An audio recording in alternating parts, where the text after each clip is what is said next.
She gasped. "Oh my God, how did you get this wedding photo?" When I showed her the album, I said, "Same place you hid it." When she realized the photo proved her first marriage was never annulled and our wedding was invalid, her shock turned into panic about bigamy charges.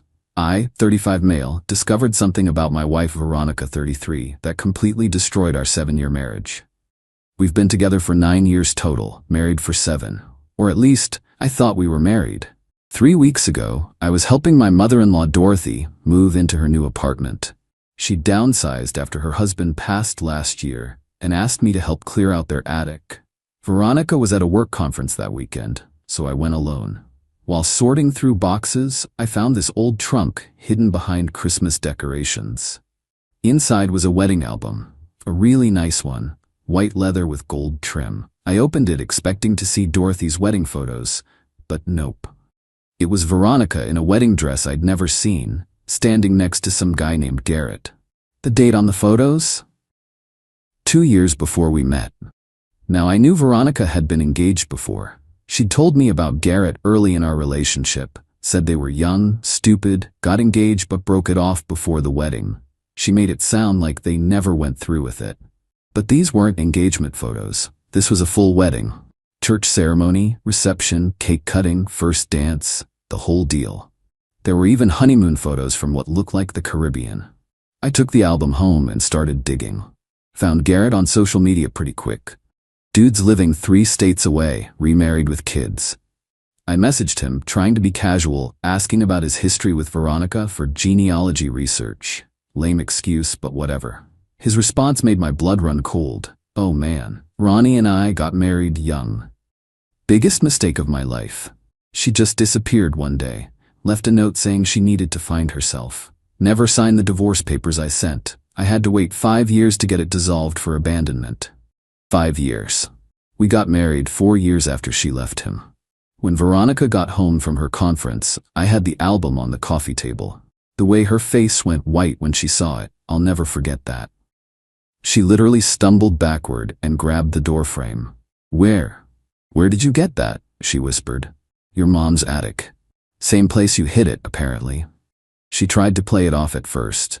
"It's not what it looks like. It's a wedding album, Veronica. Your wedding album. To Garrett. That was annulled. I told you about it." "Really?" "Because Garrett says differently. Says you never signed the divorce papers. Says he had to wait 5 years for abandonment." That's when she gasped. "Oh my God, how did you get this wedding photo?" "You talked to him." "Yeah, I talked to him. And guess what?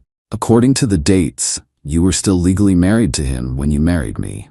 The panic that crossed her face when she realized what that meant, that our marriage was invalid, that she could face bigamy charges, it was like watching someone's entire world crumble. You can't tell anyone about this," she said, her voice shaking. "We can fix this. We'll get remarried quietly. No one has to know." "No one has to know. Veronica, our entire marriage is a lie." She switched tactics then, went from panic to anger. "You had no right to go through my mother's things. That was private. Your mother asked me to help her move. And private? We're supposed to be married. There shouldn't be any secrets like this." The next few hours were brutal. She went through every manipulation tactic in the book. First tears, saying she was young and scared and didn't know how to tell me. Then anger, claiming I violated her privacy. Then bargaining, promising we could work it out if I just kept quiet. The real kicker came when she finally admitted the truth. She knew the annulment never went through. She knew she was still married when we had our wedding. She figured enough time had passed that it wouldn't matter, that Garrett would have handled it by then. "Do you have any idea what you've done?" I asked her. "Our marriage license is fraudulent. Our taxes for 7 years, filed fraudulently. My insurance that covers you, fraud. This isn't just about us, Veronica. This is about potential criminal charges. You're overreacting. People make mistakes. Mistakes? You knowingly committed bigamy. That's a felony in this state." She tried to leave then, said she needed space to think. I told her she could have all the space she wanted, but the album was staying with me. That's when she got nasty. "You think you're so perfect, Mr. High and Mighty? You want to destroy my life over some technicality?" "Technicality? Our marriage being invalid is a technicality?" I chose you, isn't that what matters? I laughed. Actually laughed. You chose me while legally married to someone else. That's not romantic, Veronica. That's illegal. Update 1. Holy hell, this escalated fast. After our confrontation, Veronica stayed with her sister Mallory for a few days. During that time, I did what any reasonable person would do. I protected myself legally. First, I consulted a lawyer, not a divorce lawyer, because technically we're not even married. The lawyer's face when I explained the situation was priceless. He literally said, "In 30 years of practice, this is a first for me." Here's what I learned. In our state, bigamy is indeed a felony, punishable by up to 5 years in prison and $10,000 in fines. The innocent spouse, that's me, can also sue for damages. Plus, all the legal documents we've signed as a married couple are potentially fraudulent. While Veronica was gone, her family started calling me. First, her mom Dorothy, crying, saying she had no idea the album was in her attic. She thought Veronica had gotten the annulment. I believe her. Dorothy's good people.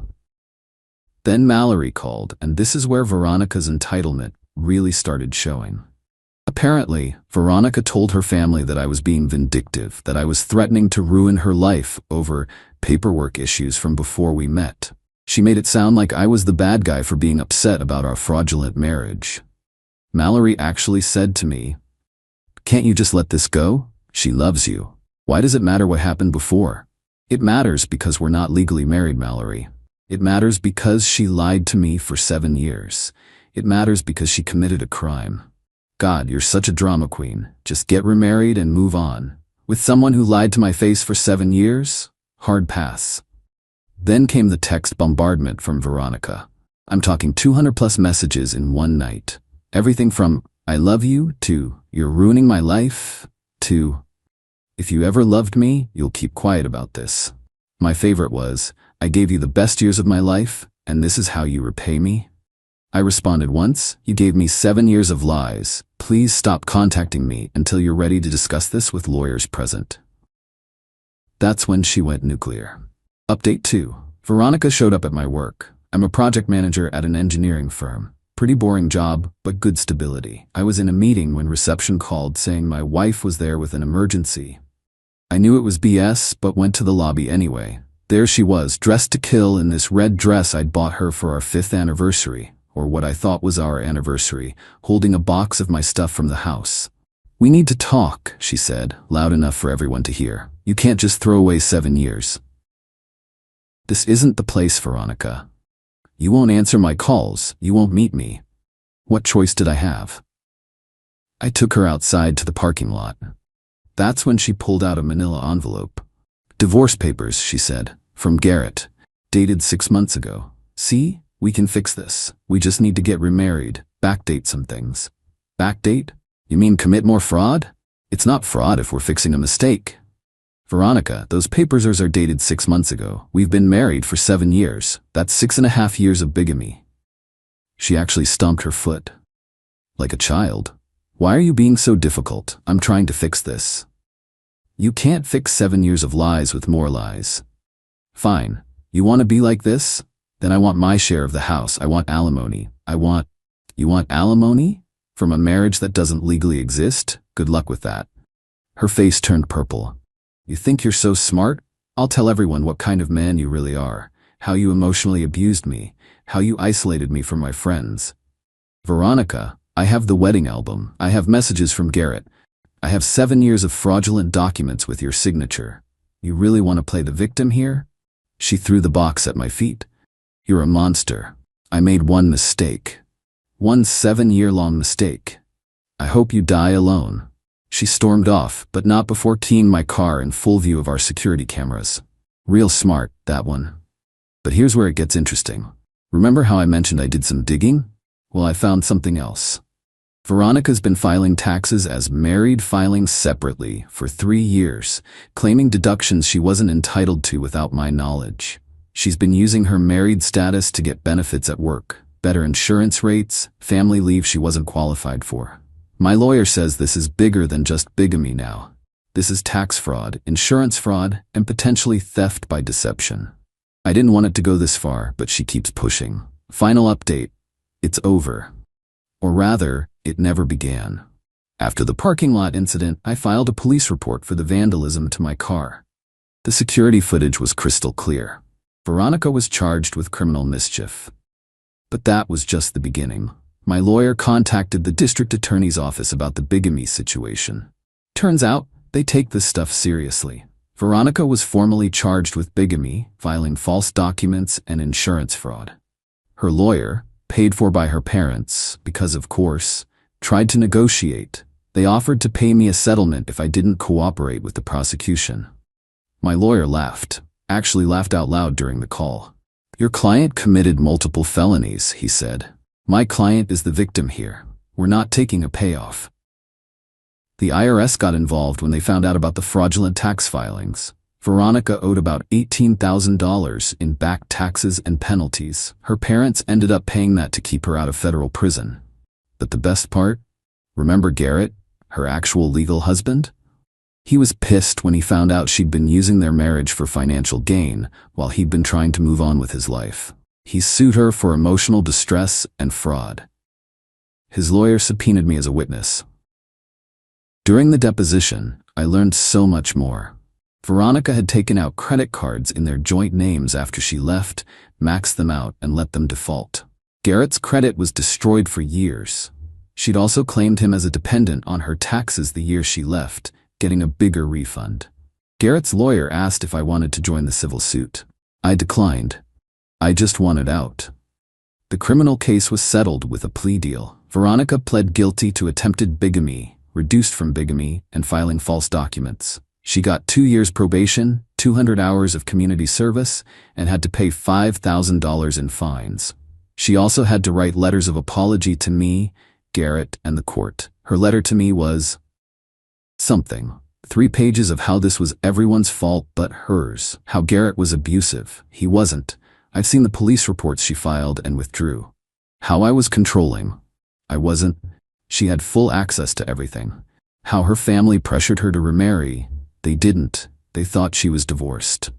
The last paragraph, though. "I hope you're happy destroying my life over a piece of paper. I loved you more than anything and you threw it away for your stupid principles. Enjoy being alone with your righteousness." I'm not alone, though. I started therapy to deal with the betrayal. Joined a support group for fraud victims. And honestly, I'm doing pretty good. I've started dating again, being extra careful to verify nobody's currently married, obviously. Veronica lost her job when the fraud charges became public. Last I heard from Dorothy, she's living with her parents, working retail, and telling everyone I ruined her life because I'm vindictive. Garrett sent me a message last week. "Thanks for exposing her, man. My wife and I were having trust issues because of what Veronica did to me. Seeing her finally face consequences helped me get closure. You did the right thing." I did do the right thing. It wasn't about revenge or being vindictive. It was about not letting someone get away with 7 years of lies and fraud. It was about protecting myself and making sure she couldn't do this to anyone else. To anyone reading this who's been betrayed like this, document everything, get a lawyer, and don't let them gaslight you into thinking you're overreacting. Fraud is fraud, whether it's committed by a stranger or someone you loved. And Veronica, if you're reading this, and I know you Reddit stalk me through your friend's account, I wasn't destroying your life. You destroyed it yourself the day you decided to marry me while still married to someone else. I just refused to help you cover it up. Edit, since people are asking, yes, this is real. Yes, I have all the documentation. No, I'm not sharing identifying details. And to those saying I should have just worked it out, would you stay with someone who lied to you every single day for 7 years? Who made you an unwitting accomplice to fraud? Who, when caught, tried to destroy your reputation and vandalize your property instead of taking responsibility? Didn't think so. Edit 2. The house we lived in was mine from before the marriage. So there was no division of assets. The joint bank account we had was frozen during the investigation, and the funds were distributed based on documented contributions. She got her portion, I got mine. Clean break, legally speaking. Emotionally, that's what therapy is for.